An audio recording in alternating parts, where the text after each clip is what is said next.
Et c'est le moment de vous souhaiter une bonne année 2022, hein.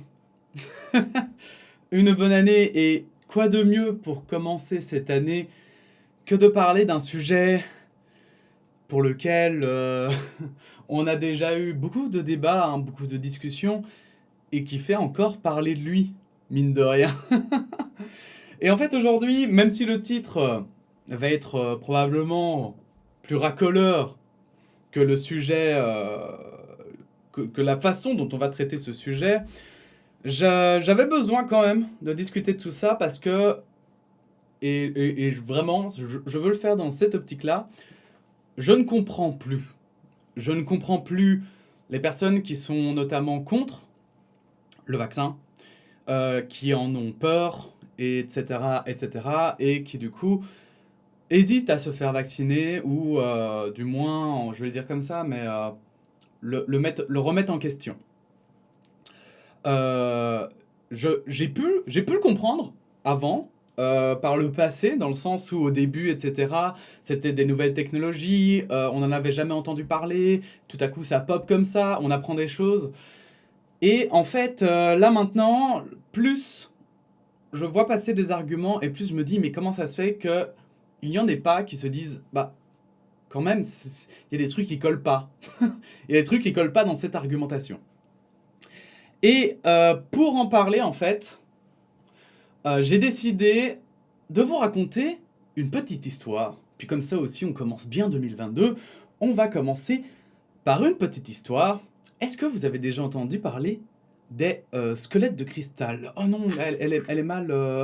mince, c'est dommage. Ce n'est pas très grave. Donc, les squelettes de cristal, je vais cliquer sur l'image, comme ça vous la verrez en grand. C'est ça.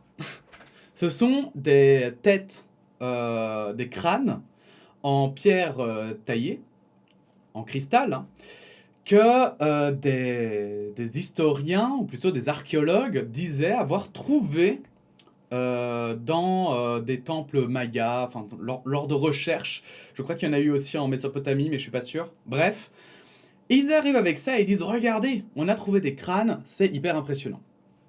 C'est arrivé durant le XXe siècle, hein, donc dans les années 1900, tout au long d'ailleurs du siècle. On en a trouvé quelques-uns comme ça, hein, que c'était des archéologues qui arrivaient avec ça, qui disaient regardez, c'est impressionnant. Et figurez-vous qu'à l'époque, justement, ce qui était intéressant avec les crânes de cristal, c'est qu'effectivement, ça n'avait jamais été observé. Et tout à coup, c'était des fouilles qui étaient censées être, justement, c'était censé être des archéologues quand même, qui pouvaient être fiables.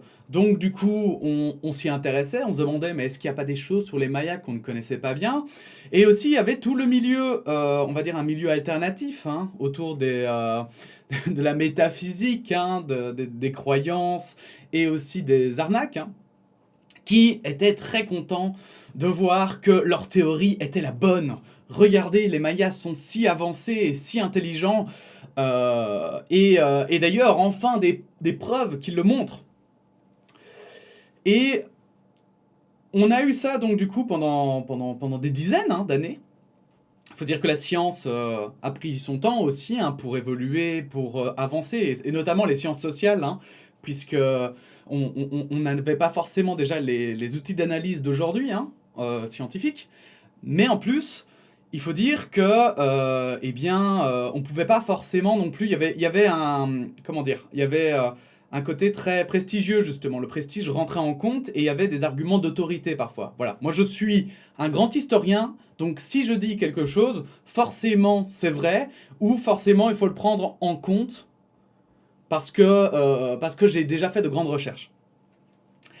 Et donc ces crânes de cristal ont été exposés dans des musées, hein. Ont été exposés dans des musées, dans le musée de Paris, dans le British Museum, entre autres, dans le musée de New York aussi, je crois.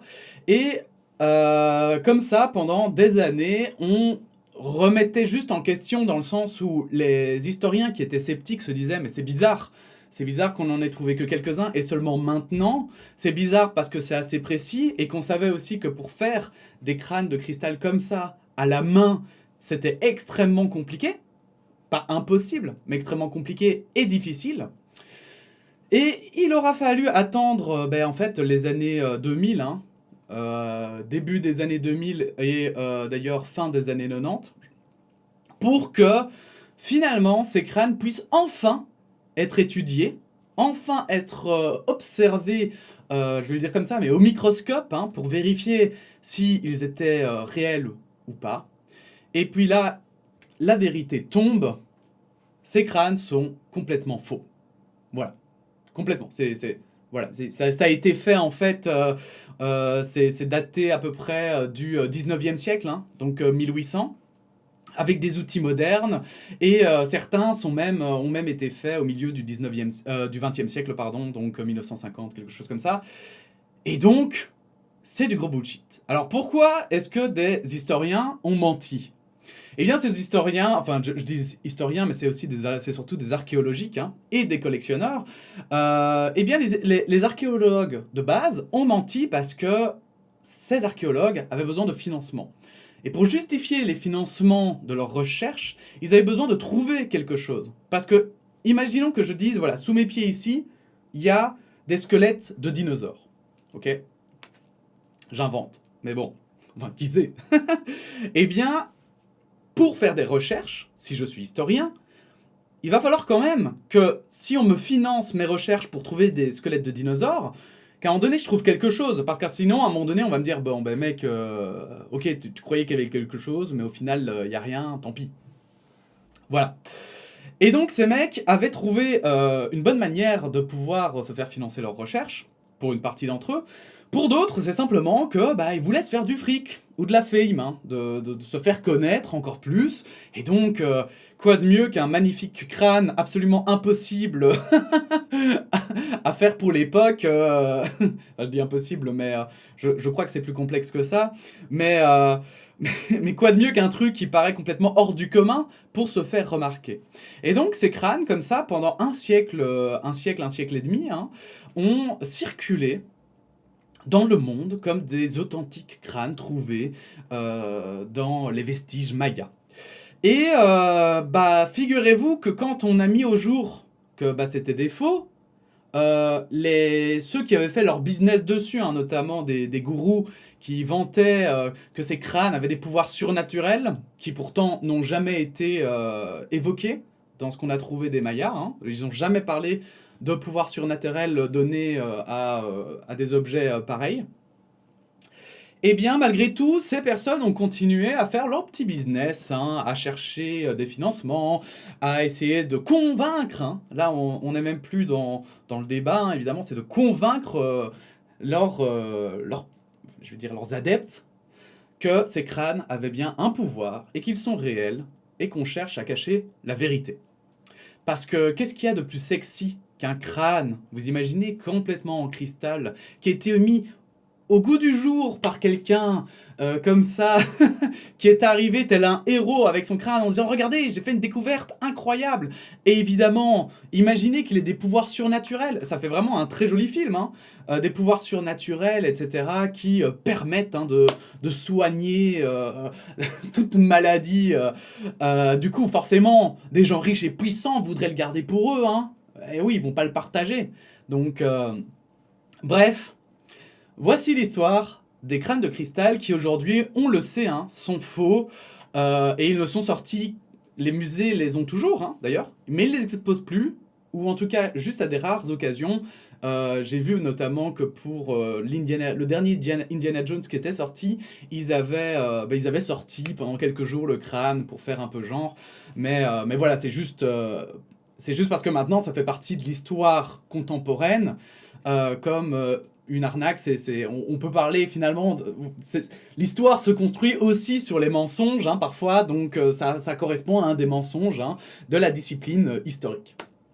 Il faut savoir que moi, en histoire, on m'avait expliqué aussi, alors j'ai pas réussi à retrouver l'info, mais on m'avait expliqué que carrément, il y avait une des archéologues qui avait trouvé un des crânes, qui était un japonais, et qui s'est suicidé quand on a découvert la supercherie par rapport à son crâne. Et vraiment, il s'était battu, voilà, justement, toute sa vie pour qu'on reconnaisse que son crâne était réel. Et quand enfin on a découvert que c'était faux, eh bien, il aurait écrit une lettre pour s'excuser et s'est suicidé. Alors, c'est ce qu'on m'avait raconté en histoire. Je vous avoue que j'ai pas poussé plus que ça les recherches, mais quand j'étais à l'université, je me rappelle très bien de cette anecdote parce que ça m'avait frappé. Et donc, il faut pas croire que forcément ces anecdotes c'est juste rigolo ou quoi. Parfois, il y a quand même des tragédies derrière et des gens qui malheureusement souffrent de ce qu'ils ont eux-mêmes créé, quoi.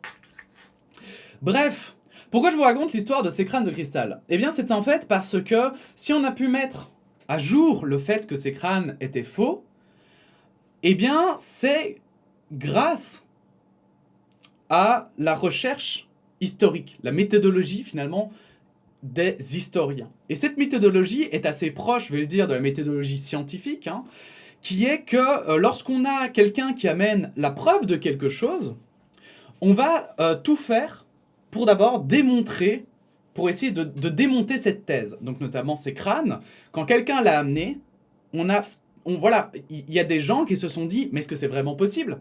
Est-ce que ces crânes peuvent vraiment exister? Est-ce que justement il l'a trouvé, mais il l'a trouvé où? Voilà, ils ont tout remis en question. Et à force de tout remettre en question, en fait, eh bien, il y a un moment donné où on pouvait douter de la véracité de ce crâne. Mais attention, c'est pas une personne qui l'a faite, d'accord? C'est pas un historien au fin fond du monde, hein, un historien au milieu de la Chine, dans son antre de sagesse, qui a tout à coup dit ces crânes sont bizarres, et que tout le monde, et qu'il était le seul à le dire, et du coup, waouh, à la fin il avait raison. Non, ça s'est pas passé comme ça. Il n'y avait pas de consensus autour de ces crânes, c'est comme ça qu'on l'appelle, hein. Donc un consensus, c'est quand la large majorité hein, de la communauté scientifique, ou ici de la communauté d'historiens, considère que l'information est assez fiable que pour pouvoir estimer que pour le moment, c'est une vérité. Et ce pour le moment est très important puisque forcément, les informations parfois changent avec le temps. Et du coup, ici, effectivement, il y avait quand même une grande partie. Alors, ils remettaient en doute, hein, mais tant qu'on n'a pas aussi, c'est ça qui est important, la preuve du contraire, c'est-à-dire que c'était des faux, on n'affirmait pas non plus qu'ils étaient faux. Et ça, c'est très important. C'est pour ça que pendant un siècle, en fait, ils ont été exposés. C'est parce que tant qu'on ne sait pas prouver ni que ce soit vrai, ni que ce soit faux, on peut encore se permettre de montrer des crânes comme ça et d'expliquer au public que ce sont probablement des crânes mayas trouvés dans les steppes du Brésil. Et je dis dans les steppes alors que c'est pas du tout les steppes. Et du coup, on peut aussi préciser qu'effectivement, on est encore en train de chercher autour de ces crânes la vérité, leurs origines précises, etc. et faire des recherches. Mais ça n'empêche qu'une fois qu'on sait que c'est faux, c'est faux en fait. C'est terminé. Une fois qu'il y a un consensus autour, en fait, une fois qu'une large majorité de la communauté scientifique est d'accord, on peut considérer que c'est une vérité sur laquelle on peut se reposer. Encore une fois, ça ne veut pas dire que ce sera toujours vrai, bien sûr. Et là, j'avais une autre anecdote sur l'éther, mais j'ai trop peu d'informations que pour vraiment en parler. Donc je préfère être prudent avec cette anecdote. Cependant, ce que je peux dire, c'est qu'effectivement, par exemple, l'éther, en physique, eh bien, c'était un concept du début, je crois, si je dis pas de conneries, du 19e siècle, où on pensait qu'on avait résolu tous les problèmes en physique. Et l'éther, notamment, était l'un des derniers problèmes en physique qui n'avait pas encore été résolu. Cependant, on était proche de la résolution. Et des scientifiques, des physiciens, ont trouvé une manière de prouver que l'éther existe. Ils ont fait leur expérience, persuadés, vraiment persuadés, hein, qu'ils allaient prouver que la théorie était correcte. Et là, paf, l'expérience prouve tout l'inverse, que l'éther n'existe pas. Et c'est là où vraiment, on arrive à quelque chose d'assez incroyable. C'est que plutôt que de se dire « Attends, c'est pas possible, c'est qu'on a mal fait notre expérience » ou... Enfin, si, ça ils se le sont dit, ils ont refait l'expérience plusieurs fois. Mais au lieu de se dire « Non, c'est impossible, donc on va pas s'y fier, parce que la théorie ne va pas avec la pratique, eh ben ils se sont dit non, face à nous, on a des preuves que les terres n'existent pas, et même si on était persuadé que les terres existent, eh ben on peut plus le penser. On peut plus le penser parce que ça ne tient plus. Les preuves sont là, ça ne tient plus. Et autant vous dire que quand vous pensez avoir résolu tous les problèmes scientifiques, ça peut paraître fou aujourd'hui, hein, mais c'était une conviction à l'époque, et que tout à coup, en fait, la remise en question de l'éther remet en question toute la science de l'époque et toutes les théories, je peux vous dire que là, là, il faut savoir prendre le coup, hein. J'avais entendu, mais ça c'était quand j'avais des cours de sciences, on m'avait dit qu'il y avait des scientifiques à l'époque qui se sont suicidés après avoir appris ça. Tellement c'était dur de se dire qu'ils avaient passé des années, il y en a c'est toute leur vie, hein, qu'ils avaient passé à faire de la science, et ils se rendent compte que toutes les bases étaient fausses. Enfin, pas fausses en fait, hein, mais qu'ils avaient fait une erreur, en fait, que tout ce en quoi ils avaient travaillé était bon pour mettre tout à la poubelle et tout recommencer. Et en fait, je crois que voilà, vous comprendrez très vite où je veux en venir avec tout ça. C'est qu'en fait, forcément, j'entends justement, donc comme je vous le dis, des arguments sur les vaccins. Je vois des gens se baser parfois sur des preuves ou d'autres, hein. Et en fait, j'ai de plus en plus de mal parce que déjà, tous, hein, soyons honnêtes, on peut se fier qu'aux spécialistes. Parce qu'à part si vous êtes épidémiologiste et vous tombez sur cette vidéo par hasard, eh bien, je veux dire, normalement, c'est pas notre domaine de compétence. Et donc, je ne sais pas quel est votre domaine de compétence, d'ailleurs, vous, derrière l'écran. Mais imaginez que vous soyez prof, que vous soyez, je sais pas moi, n'importe quoi, hein, employé, banquier, éboueur, imaginez, quelle que soit votre spécialité, quel que soit votre travail, imaginez vous avez des années d'expérience dans ce domaine, et tout à coup, quelqu'un arrive et dit « Ah non, mais moi tes conseils, j'y crois pas, hein. Ah non. Moi, tu sais, j'ai le pote d'un pote qui me dit... » Alors certains me diront « Oui, mais non, ça se passe pas comme ça. C'est pas genre le pote d'un pote. Regarde ma source. C'est un scientifique. Et il dit le contraire. Et pourtant, il a du crédit et machin. » Eh bien, c'est ça la science. Déjà de base. La science, c'est que il y a des scientifiques qui vont remettre en question des thèses établies. D'accord ? Par exemple, en physique, Einstein est constamment remis en question. Mais jusqu'à présent, il a toujours juste. Mais j'entendais un physicien dans une émission dire, alors, par contre, le physicien... En fait, aujourd'hui, tout l'enjeu de la physique, c'est de prouver que Einstein a tort. Vous imaginez ? C'est de prouver qu'il a tort. Et pas pour dire... C'est pas dans un sens où il y a un physicien, il a une théorie complètement absurde, et il pourra dire « Ah, j'ai raison !» Non, c'est pas ça. C'est parce que si on prouve qu'Einstein a tort, on va faire un bond scientifique gigantesque, immense. Parce que ça voudra dire qu'on pourra élaborer de nouvelles théories, avancer dans les sciences, comprendre mieux en fait l'univers, parce que alors ça veut dire que du coup, on arrivera sur des théories, sur des calculs qui seront probablement plus exacts, puisqu'on devra tout remettre en question. Mais avant de le faire, il faut des preuves, et des preuves solides. Des preuves qui indiquent et qui montrent bien que tout ce qu'on dit est faux. Et en fait, c'est pour ça que j'ai beaucoup de mal à comprendre, parce qu'aujourd'hui, on a accès à beaucoup d'informations, notamment hein, sur la médecine et les vaccins. Et donc, je parlais notamment du fait que c'est pas parce qu'il y en a un seul, même s'il est scientifique, même s'il a du crédit, le crédit que vous voulez, hein, même, le plus grand scientifique de la planète, le plus grand épidémiologiste du monde, arrive et dit « Ah, moi, je suis pas d'accord avec le reste de mes confrères », ça ne veut pas dire qu'il a raison pour autant. Ça veut juste dire qu'il a une opinion différente, d'accord ? Et en fait, moins ils sont nombreux, et plus il faut se méfier et demander des preuves solides. Car c'est celui qui réfute quelque chose qui doit amener des preuves qui sont correctes, en fait, et qui ne peuvent pas être remises en question. En tout cas, pas aujourd'hui, pas avec les connaissances qu'on a actuellement. Et en fait, j'ai fait un peu des recherches, et comme vous le constatez, j'ai juste mis composition du vaccin. Je suis tombé sur, déjà, bon, évidemment, ça c'est Google, hein, les résultats Google, hein, où ils nous mettent d'abord un truc rapide. Mais pourquoi ça a changé ça? Avant c'était bien size, maintenant c'est plus bien size. Quel scandale. Bref, on a toute une série de sites qui montrent les compositions, etc. Probablement qu'il y a aussi du fact-checking là derrière et tout. Donc voilà, on a accès déjà à ces informations. Et ce sont souvent aussi des informations, je veux dire, qui sont en plus pour nous, pour lesquelles ce n'est pas la spécialité. Ce sont des informations qui sont vulgarisées parfois. Donc c'est très pratique pour comprendre.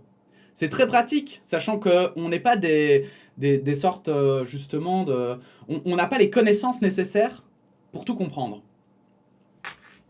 Et en plus, je suis tombé carrément sur ce PDF. Un PDF de 113 pages avec en entier comment fonctionnent notamment les vaccins à ARN messager.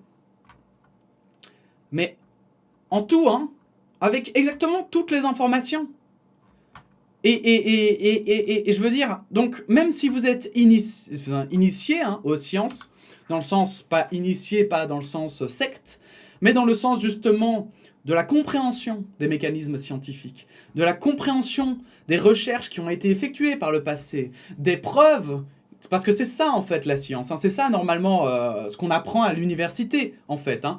On apprend les découvertes qui ont été faites et pourquoi est-ce qu'on peut se reposer dessus. Et si on n'arrive pas, en fait, si on n'arrive pas à faire ça, et qu'on laisse, entre guillemets, n'importe qui remettre en question sans rien savoir, en fait, sans que ce soit sa spécialité, sans qu'il ait ses connaissances de comment est-ce qu'on a construit, justement, ce savoir, eh ben, alors là, on n'avance plus jamais. C'est terminé. Les avions, vous laissez tomber. Les fusées, vous laissez tomber. Les batteries là, de votre téléphone, vos smartphones, jetez-le à la poubelle. Hein. C'est terminé. Mais même pas juste les smartphones. Hein. Les téléphones tout court, en fait. Et du coup, on ne peut plus avancer. On est obligé de se baser sur des vérités que l'on accepte en sachant qu'elles sont fausses. Parce que c'est ça aussi la science, en fait. Hein. On le sait très bien qu'on va jamais tout découvrir et tout deviner, en fait. Hein. On le sait très bien. Par contre, on sait que pour avancer, on a besoin de se fier à certaines choses, à des connaissances. Et donc, c'est ça le procédé scientifique, c'est prouver que certaines connaissances marchent, jusque quand il y a une preuve du contraire, et à ce moment-là, on remet en question et on refait quelque chose de nouveau. Et c'est là qu'entre en jeu la dernière partie, hein,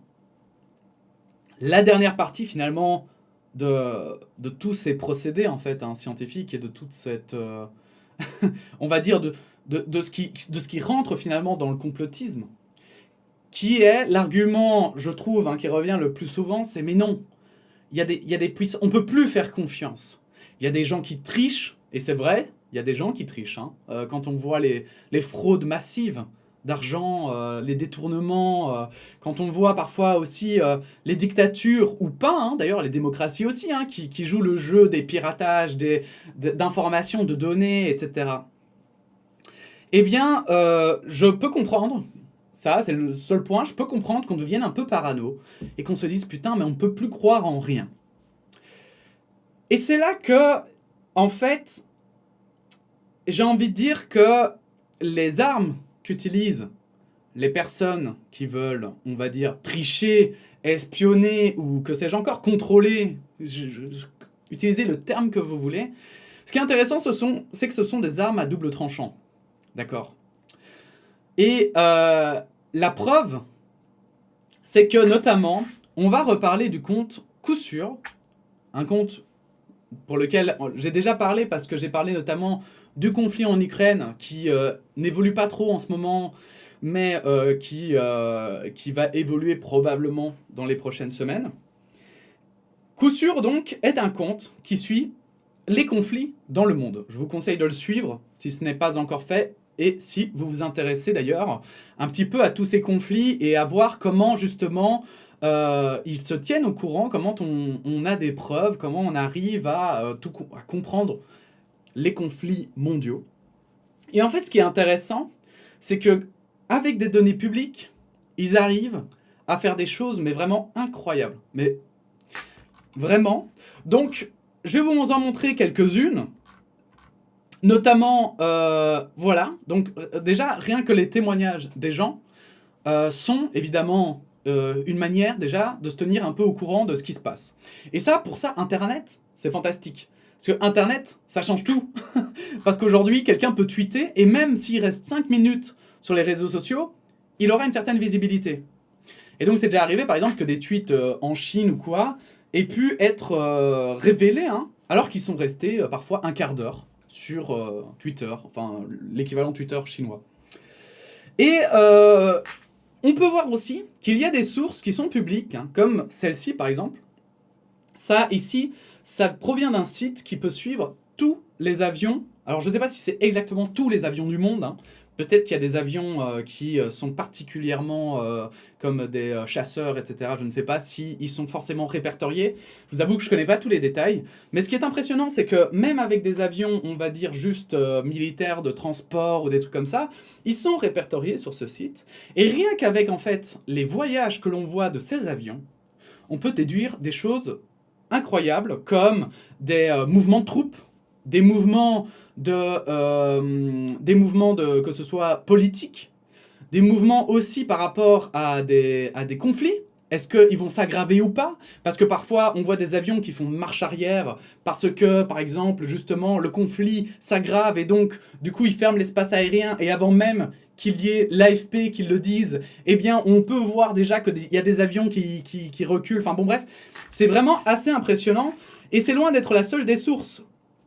Comme on peut le voir, ils utilisent aussi des images satellites pour regarder l'activité. Alors, mais j'ai vu justement l'activité, par exemple, une base militaire qui était abandonnée par les Russes, qui tout à coup, pendant des mois, n'a pas émis une seule lumière, et puis tout à coup, on remarque, grâce à un satellite, je crois que ça doit être un satellite infrarouge, on me corrigera si je dis des conneries, mais qui capte en fait simplement qu'il y a de la lumière, tout à coup.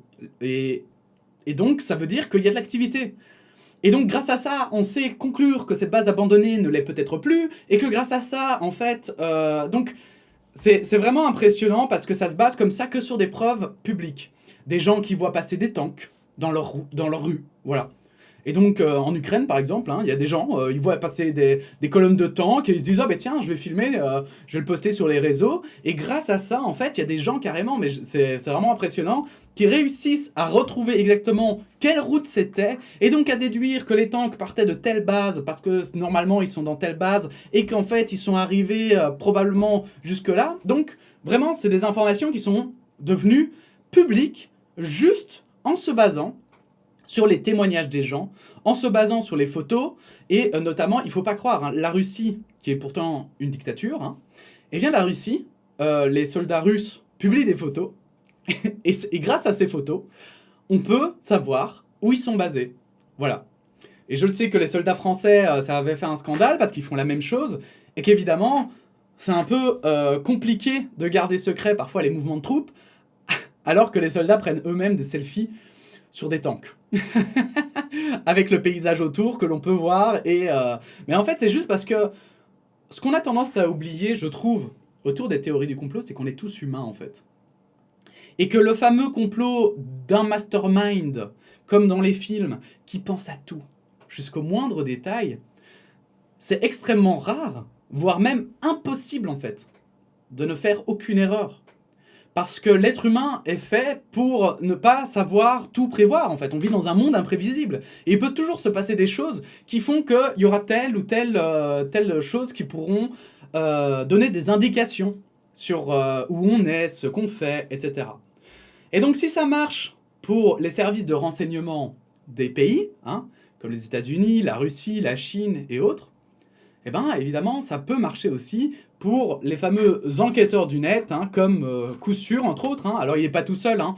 Je ne sais pas si d'ailleurs c'est une seule personne ou si c'est un groupe derrière ce compte.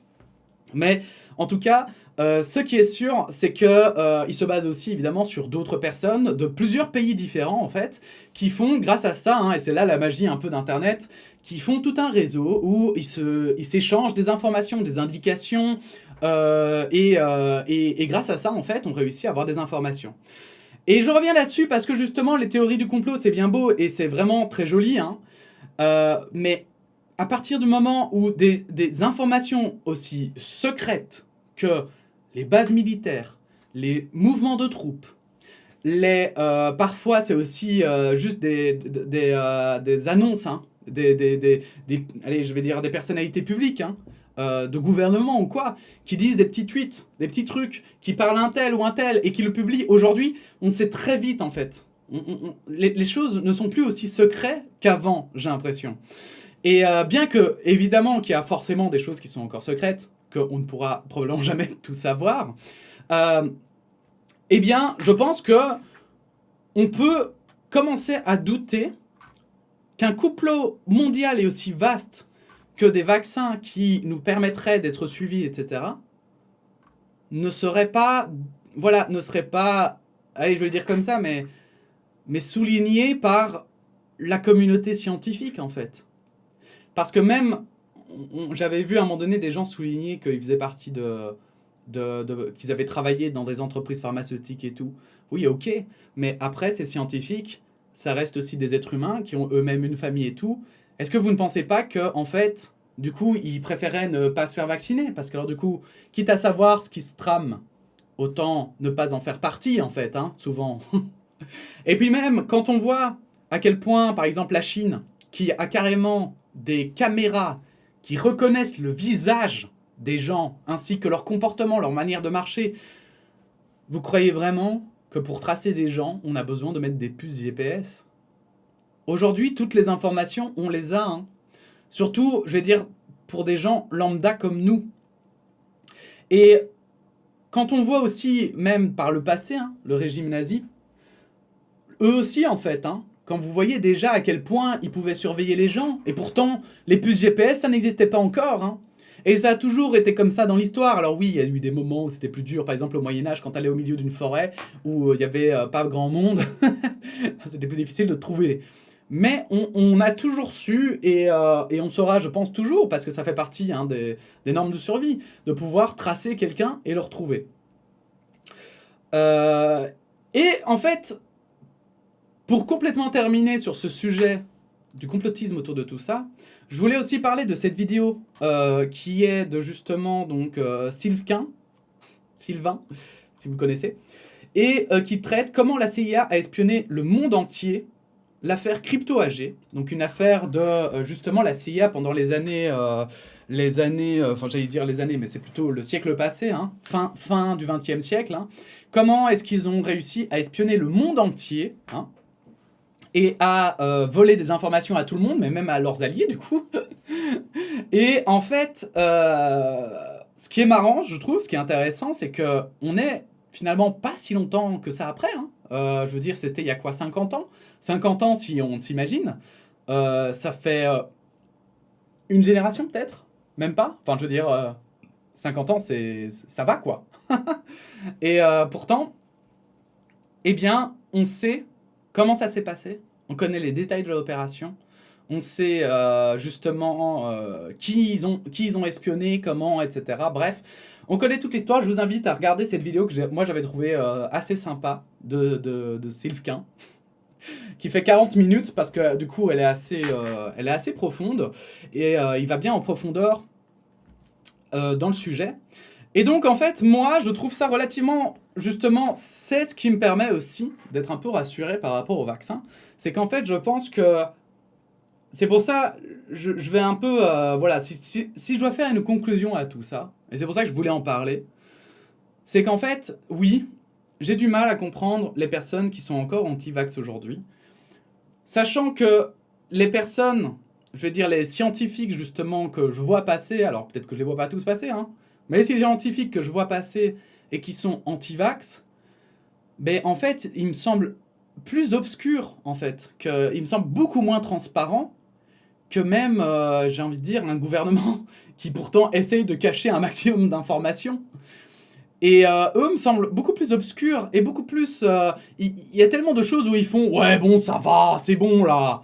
Non, ça compte pas. » Ou « Ah non, mais ça, j'ai un argument, c'était pas tout à fait ça. Hein. » Et en fait, j'ai l'impression qu'ils utilisent justement les armes qu'ils dénoncent, en fait, hein, en disant « Ouais, on vous ment. » Mais en fait, ils vous mentent aussi. Et après, quand on leur dit qu'ils mentent, ils font « Non, mais c'était pas vraiment un mensonge, hein, mais c'était un demi-mensonge, etc. » Et donc, c'est vrai que, avec tout ça, et en sachant à quel point les informations aujourd'hui, en fait, c'est très difficile de garder des informations secrètes, mais vraiment, je crois qu'on ne se rend pas compte.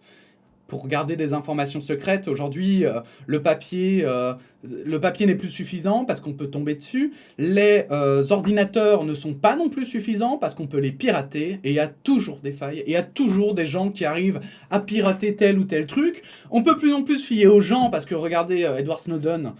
Forcément, en fait, il est humain. Et regardez à quel point un être humain, en fait, peut simplement dire, en fait, moi je trouve que c'est de la merde ce qu'ils font.